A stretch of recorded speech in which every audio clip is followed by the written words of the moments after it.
Okay, change of plan. We've got an issue. So, you may recall if you watched our earlier videos, we had to level the caravan because we're on a hill. So we had to build up the ground on one side and then we pulled the caravan up onto it. So the caravan was like this, and as we pulled it up, this side went up over the hill until it was level. Turns out, I think this little monster's been undermining it. So there's a big hole right next to the mound, right up to the tyre. So the risk is, if that collapses, the caravan will like that, which is bad for us, bad for the caravan, particularly bad for any animals underneath it, because they do like to go under there. So yeah, we've got to sort that fast. So change of plan, that's what we're doing. I'll take you with me. Come on, Marin.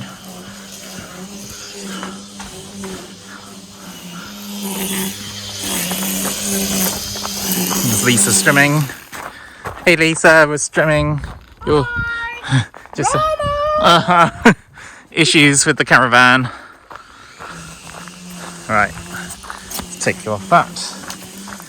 Try and show you the problem. We've just noticed this. Okay, so under the caravan, here we are. I'll zoom you in. You can see the wheel on the ground, and there's a big hole they've dug out that wasn't there before. So we're going to have to fill that with some stone, I think. Luckily, we've got quite a lot. Chickens are trying to kill us! I think it was Merrin. Oh, Merrin's not trying to kill us. Because Merrin, when I first discovered it, Merrin was lying there. I think, well, maybe the chickens started it, but... The chickens definitely dust bath there. Yeah. They're Right. trying to kill us! They are trying to kill us. Right, get that sorted. So to get under it, I've got to get that fencing off and trim those nettles down, and then I can go under there. Really? Yeah, it's a shame I hadn't done the tools. A day later it would have been ideal. Yeah. Done the tools. Yeah, but because we haven't, we've got to fight with the shed to find, well, anything. Well, actually, I think some tools might be in the house from yesterday. So, anyway, I'll find what I need and then we will continue from there. Okay, you can see that we're always conscious of PPE these days.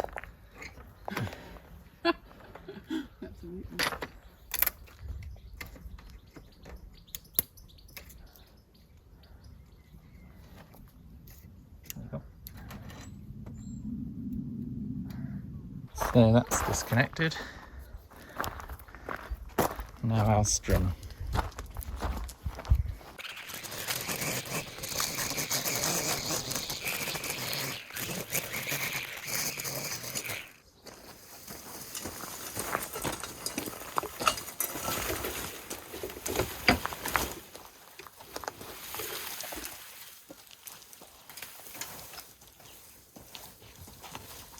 Just going to get my gloves to pull this one out because that's related to hogweed.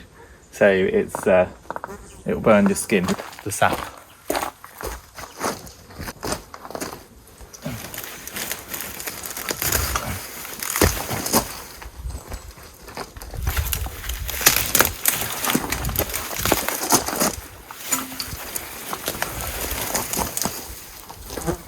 Lisa was assessing the damage. Oh shit! Yeah. Oh crap, I'm going to have to take that out. More editing. Is there a chicken actually there? Yes, there is. So, yeah, they've been digging down right next to the wheel. So, need to fill that before we do anything else.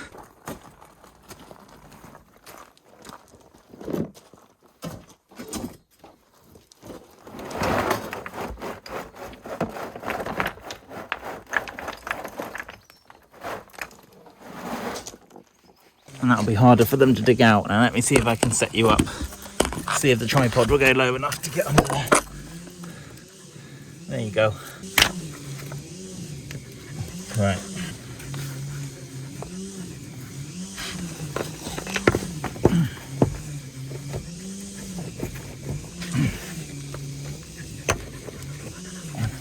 I'm going to try and pack a lot of rocks in, because that will well, make it hard for them to dig it out again.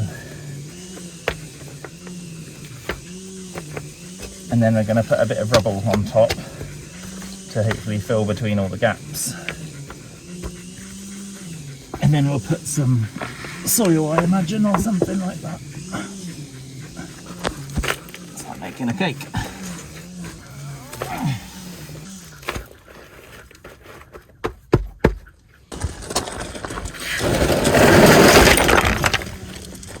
And now we want some earth to go over.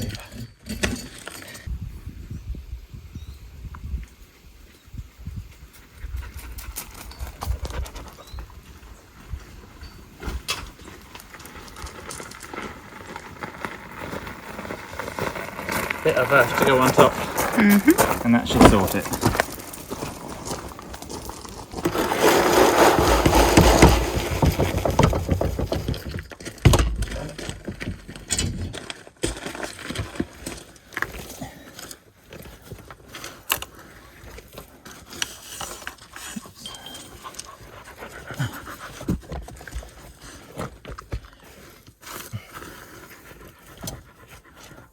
Okay, let's take you off the tripod. Right, let's just try and give you a close-up. Okay, that's looking better now. So there's a couple layers of stains under there and some earth on top. Just building it back up. So, disaster averted. Now leave it alone, Mirren. And the chicken. And the chickens. Hey Brian, you okay?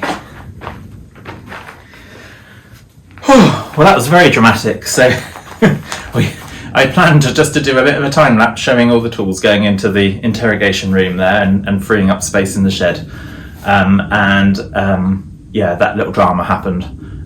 But crisis averted, and I think it's good now. And with all the stone there, hopefully the animals won't be able to dig in as easily as they did.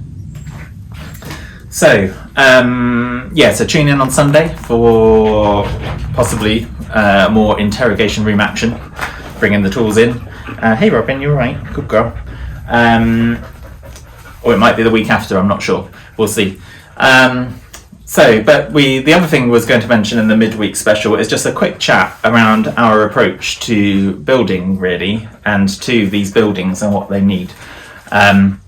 So we've lived in a building like this before. So we lived in a granite stone cottage, whereas this is probably limestone and sandstone, kind of field stone, a bit of a mixture. I imagine predominantly limestone. But we lived in a very similar construction.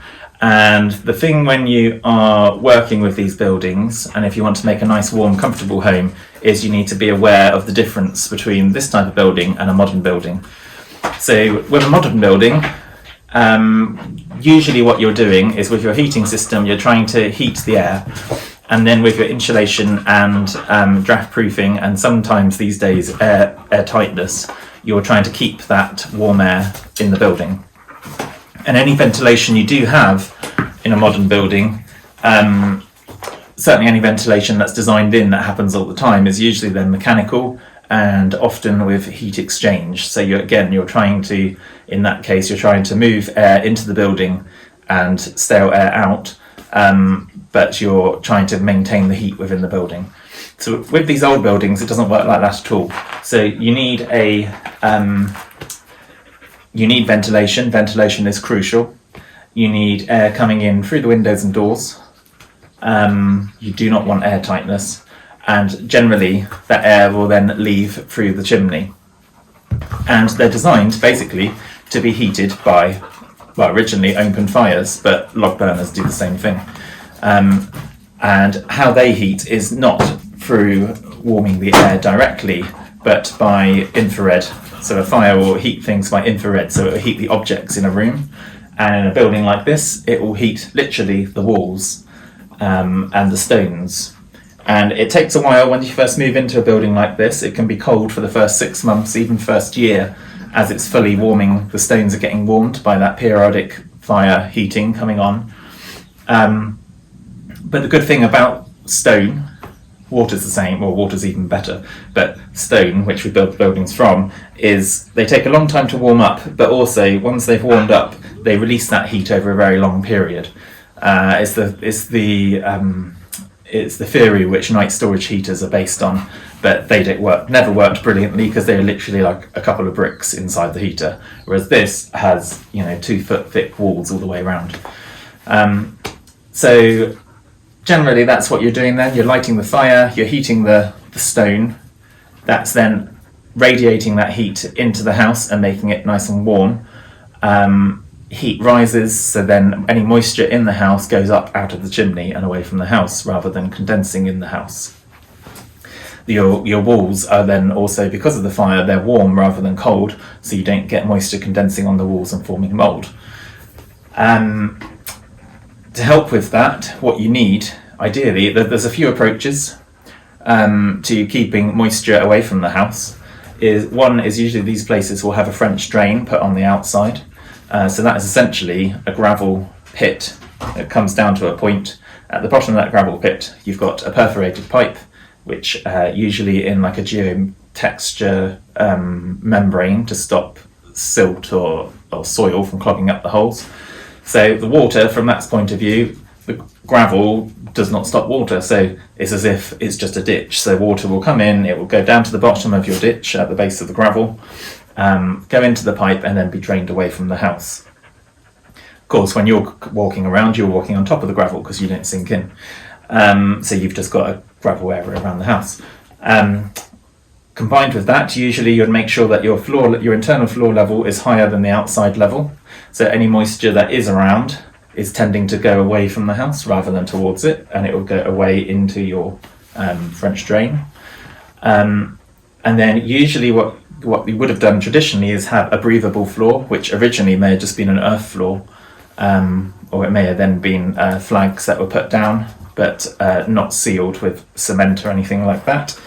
If they were sealed, I guess it may have just been something natural or lime mortar.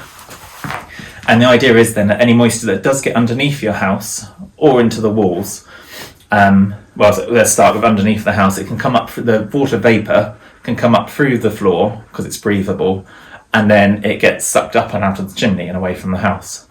And with the walls, similarly, you want to make sure they're breathable, so that's where the lime mortars come in, and lime render, lime plaster, because lime is in that form is breathable. So any moisture which does get into the wall can then come out as water vapour and be taken up out of the chimney and away. So basically what that means with these old buildings, you don't want to be sealing them up and making them airtight. You want to be making them actually breathable, fully breathable. You're not trying to seal up every single crack in terms of ventilation. You obviously don't want howling winds coming in around the doors, but it does not need to be airtight. And you would traditionally heat them with fires. And so that's what we are going to do with this building. But also, so that's our general approach to this type of building. And if you do that, you don't get mould, you don't get dampness, you get a warm, dry house. So the other thing that the way we like to approach things is quite organically. And so what I mean by that is being led really by the building. So in some cases, what people have is they'll have their grand plan, which has been drawn up by an architect, engineer, or themselves, or whoever. And so they want to impose that onto their existing structure, or if it's a new build, onto the land. So whilst we've got drawings for planning, and they may have to be modified if we change our mind about certain bits, we are being guided by the building. So as we uncover bits of this building, if we think that it's not suitable, a certain part of our plan is not workable, then we will modify the plan. And it's also our kind of sustainable, kind of economical approach, which is rather than to be blindly trying to enforce a plan on the house, which can often bring additional costs and time and complexities, we will go with the building. And if there's a simpler solution, particularly if it brings back the original features of the building or the way it used to be lived in, then we're going to go for that. And we don't know all of the plan up front, but it doesn't mean we don't know what we're doing, which that can be construed as sometimes. No, it's very much as we go, we'll see how the building's looking, how each bit of it's structurally sound, if we think our plans are actually going to be workable without spending an inordinate amount of money. So as well as that, we want to be fairly ecological. So we don't want to just pour a whole new concrete floor, even though it needs it. So we're going to think about other ways of doing the floor that doesn't involve just pouring a new slab. So also by being ecological, we're also saving money. And you'll see in some other videos, so all of the rubble that's behind me that we're generating, rather than just paying for that to be taken away, we've got plans to reuse a lot of that. So, and a lot of the materials are going to be like that. Any stone that comes out will be reused within the building or around the land. And that should prevent us needing to buy anything extra. And we're going to be using traditional methods wherever possible. So that's kind of our approach in a nutshell. So you will see things, kind of plans changing from time to time as we get to know the building, and as the realities of actually implementing a certain approach become real. And then we may change our minds and do things a different way. But it's very much a see how we go sort of thing, and feeling our way around. And that's kind of our approach to the garden as well, to be honest. So we did draw up some master plans when we first started, but actually we've started on this side of the land and we're putting in the things we need in convenient places. And as we start moving over to that side of the land, then it may change, some things may move. It's going to be very organic. So it's going to be fun. Thanks for joining us midweek. Thanks for watching. We really appreciate your support, all the lovely messages that you send every week. So I hope you're enjoying twice a week. We'll be back on Sunday at 9, and then we'll have another midweek sometime around Wednesday. If it comes out on Thursday, don't worry, it will be in and around, depends what's happening. But there's lots going on here, and you're going to see lots of changes over the next few weeks. So see you soon. Bye.